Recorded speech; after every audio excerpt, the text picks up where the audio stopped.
Assalamualaikum warahmatullahi wabarakatuh. Sebelumnya perkenalkan, nama saya Asya Nur Aisyah dengan NIM 25111113200020 dengan dosen pembimbing Dr. Oski Liandri, Magister Kesehatan. Jadi di video kali ini saya ingin membahas tentang sistem reproduksi pada wanita.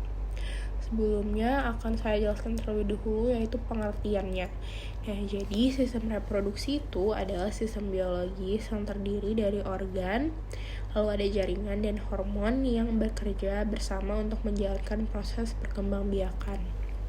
Nah, terus sistem ini sendiri itu berfungsi menghasilkan sel kelamin atau dapat disebut gamet agar dapat mendukung proses pembuahan, serta pada wanita itu untuk menyediakan tempat untuk berkembangnya janin. Selain itu, sistem reproduksi itu juga berperan penting dalam mengatur siklus menstruasi, pembentukan ciri-ciri seksual sekunder, dan juga menjaga dalam keseimbangan hormonal yang penting bagi kesehatan tubuh. Selanjutnya itu kita lanjutkan dengan fungsinya. Nah, untuk fungsi utama sistem reproduksi sendiri itu yang tadi disebutkan itu untuk memproduksi gamet, kemudian untuk memungkinkan terjadinya suatu pembuahan serta mendukung kehamilan dan suatu kelahiran. Nah, pada wanita sistem ini tuh untuk menghasilkan sel telur yang menyediakan tempat terjadinya fertilisasi dan juga menjadi lokasi pertumbuhan janin di dalam rahim. Nah, sistem reproduksi itu juga menghasilkan hormon seperti estrogen dan progesteron yang itu mengatur menstruasi, ovulasi, dan perkembangan seksual. Nah, secara keseluruhan fungsi sistem reproduksi itu tidak hanya untuk melanjutkan keturunan, tetapi juga untuk mempengaruhi kesehatan dan keseimbangan biologis tubuh kita. Nah, untuk bagian organ wanita, reproduksi wanita itu terbagi menjadi dua, ada organ interna dan juga organ eksterna. Yang akan saya bahas yang pertama ini adalah organ internanya. Nah, untuk organ interna yang pertama itu ada ovarium. Nah, jadi untuk ovarium sendiri itu tuh adalah organ yang berpasangan yang menghasilkan sel telur serta hormon estrogen dan juga progesteron. Nah, terus untuk struktur ovarium itu terdiri dari epitel germinal, tunickel buginea, korteks, dan juga medula. Tempat berlindung folikel berkembang dari folikel kecil hingga menjadi folikel matang sebelum terjadinya ovulasi. Nah, terus organ ini tuh juga menjadi pusat utama proses pembentukan ovum. Nah, yang kedua itu ada tuba uterina atau dapat disebut tuba fallopi. Nah, jadi tuba uterina itu adalah saluran yang menghubungkan ovarium dengan rahim dan menjadi tempat terjadinya pembuahan. Nah, terus bagian-bagiannya itu meliputi infundibulum dengan fimbria, ampula, isthmus, dan pars uterina. Nah, terus dinding tuba itu memiliki lapisan mukosa, otot, dan serosa yang membantu dalam menggerakkan ovum menuju ke uterus. Selanjutnya untuk organ interna yang ketiga itu ada uterus atau bahasa yang lebih umumnya itu adalah rahim. Nah, jadi uterus sendiri itu adalah organ berotot, tempat di mana hasil pembuahan itu menempel dan berkembang menjadi janin. Nah, rahim ini dari fundus, korpus, dan cervix dengan dinding yang memiliki 3 lapisan. Ada endometrium, myometrium, dan perimetrium. Struktur ini memungkinkan uterus itu berkontraksi saat melahirkan dan berubah selama siklus menstruasi. Selanjutnya, untuk bagian organ internanya ada vagina. Nah, vagina sendiri itu adalah saluran elastis yang menghubungkan serviks dengan bagian luar tubuh, dan vagina sendiri itu berfungsi sebagai organ kopulasi atau jalan keluarnya darah menstruasi serta jalan lahir. Lalu untuk dindingnya tersusun atas mukosa, otot, dan adventitia dengan lipatan rugae yang membuatnya dapat meregang. Nah, tadi jadi ada 4 organ internal pada sistem reproduksi wanita. Yang pertama itu ada ovarium, yang kedua itu ada tuba fallopi, yang ketiga ada uterus, dan yang keempat ada vagina. Selanjutnya kita akan lanjutkan ke bagian organ eksternanya. Nah, untuk organ eksternal yang pertama itu ada mons pubis. Nah, jadi untuk mons pubis sendiri itu adalah tonjolan jaringan lemak yang berada di atas tulang pubis. Nah, yang dimana itu tuh juga merupakan berfungsi dalam melindungi tulang dan jaringan di bawahnya dari benturan. Nah, lalu setelah pubertas, mons pubis itu ditutupi rambut yang membantu mengurangi gesekan dan memberikan perlindungan tambahan pada area genital. Yang kedua itu ada labia majora. Nah, untuk labia majora sendiri itu tuh adalah dua lapisan kulit besar yang terletak di bagian kanan dan kiri vulva. Lipatan ini tuh mengandung jaringan lemak, kelenjar keringat, serta rambut yang berperan melindungi organ reproduksi bagian dalam dari infeksi, gesekan, dan kontaminasi luar. Lalu labia majora ini tuh juga menjaga kelembapan area genital. Yang ketiga itu ada labia minora.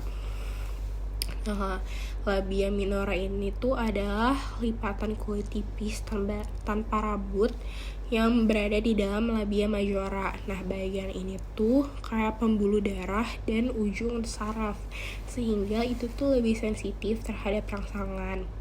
Lalu labia minora ini tuh juga berfungsi melindungi vestibulum, lalu mengatur kelembapan, serta membantu menyalurkan aliran sekresi dari vagina dan uretra. Nah, kalau labia majoranya adalah bagian luarnya, nah di bagian dalam dari labia majora sendiri itu ada si labia minora ini. Nah, selanjutnya untuk bagian eksterna ada klitoris. Nah, kalau klitoris itu adalah organ erektil kecil yang sangat sensitif karena mengandung banyak ujung saraf. Nah, terus struktur klitoris sendiri itu terdiri dari glans, korpus, dan krus yang memanjang ke bagian dalam. Organ ini tuh berfungsi sebagai pusat rangsangan seksual pada wanita dan berperan besar dalam respon seksual karena kemampuannya mengalami ereksi. Lalu yang kelima itu ada vestibulum vaginae, yang dimana vestibulum itu adalah ruang di antara si labia minora yang menjadi tempat terbukanya uretra vagina serta muara beberapa kelenjar. Nah, area ini sendiri itu merupakan jalur masuk sperma dan tempat keluarnya berbagai sekresi.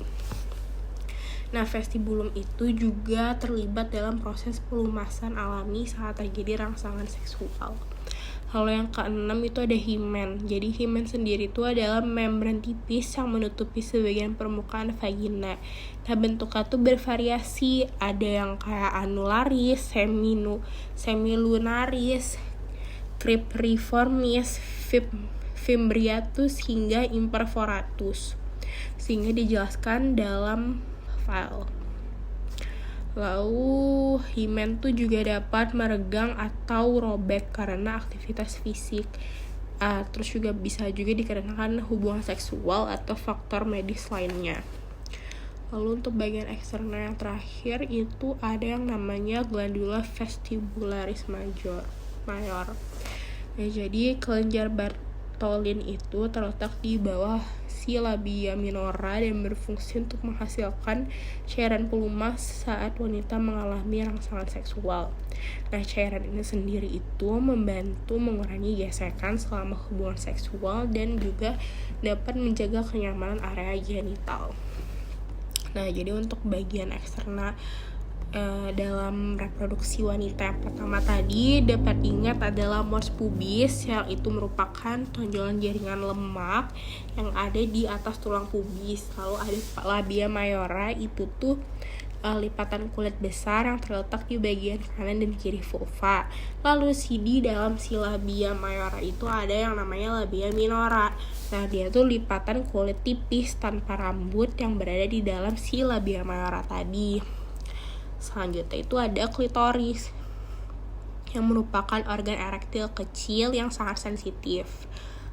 Lalu ada vestibulum vaginae, yang merupakan ruang di antara antara labia minora.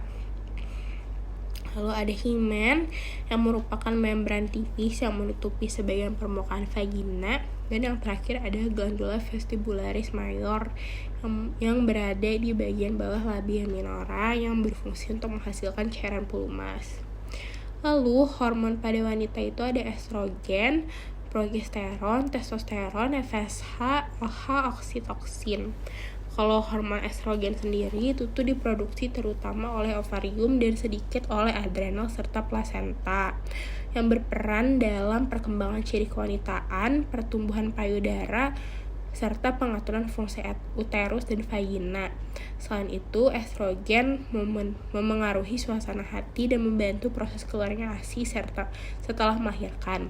Lalu ada hormon progesteron yang dihasilkan oleh corpus luteum dan plasenta yang berfungsi untuk menyiapkan serta mempertahankan endometrium.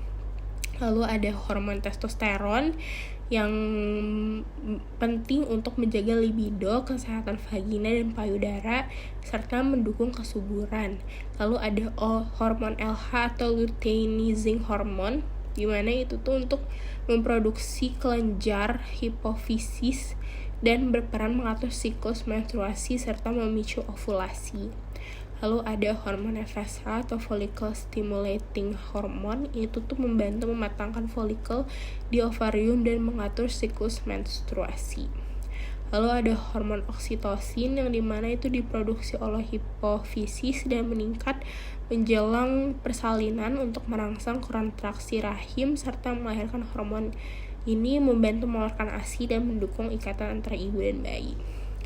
Demikian presentasi dari saya. Mohon maaf apabila terdapat kesalahan kata dalam pengucapan. Terima kasih. Wassalamualaikum warahmatullahi wabarakatuh.